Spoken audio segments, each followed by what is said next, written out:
Rice prepare చేసుకుందాం. White rice and chicken curry చేసుకుందామా. కొంచెం సాల్ట్, కొంచెం పసుపు వేసుకొని బాగా మిక్సింగ్ చేసుకోవాలి.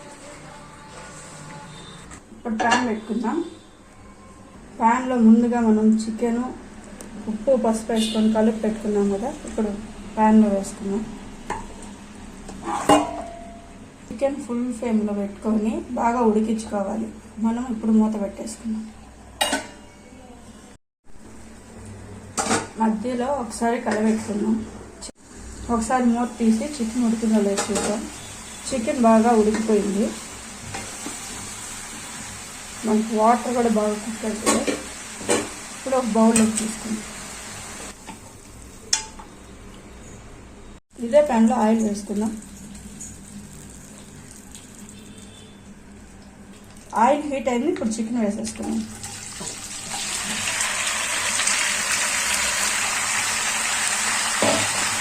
ఇప్పుడు ఒకసారి కలిపి గోల్డెన్ కలర్ వచ్చేదాకా ఫ్రై చేసుకోవాలి. ఇప్పుడు చికెన్ ఉడికిందా, ఫ్రై అయిందా లేదో చూసుకుందాం. మన చికెన్ బాగా ఫ్రై అయిపోయింది.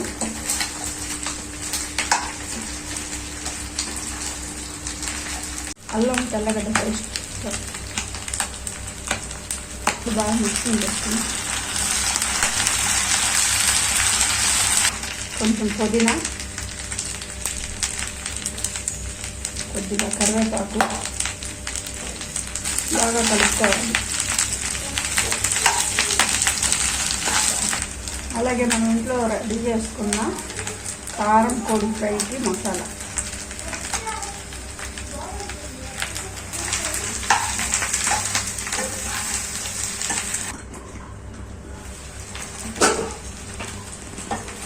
మన ఫ్రై రెడీ అయిపోయింది.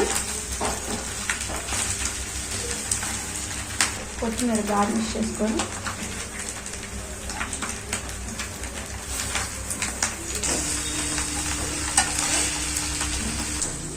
చికెన్ ఫ్రై రెడీ అయిపోయింది.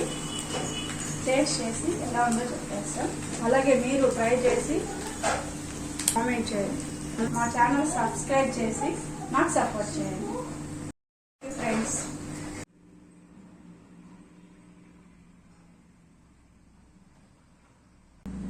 ఈ విధంగా సర్వ్ చేసుకొని హ్యాపీగా తినండి ఫ్రెండ్స్.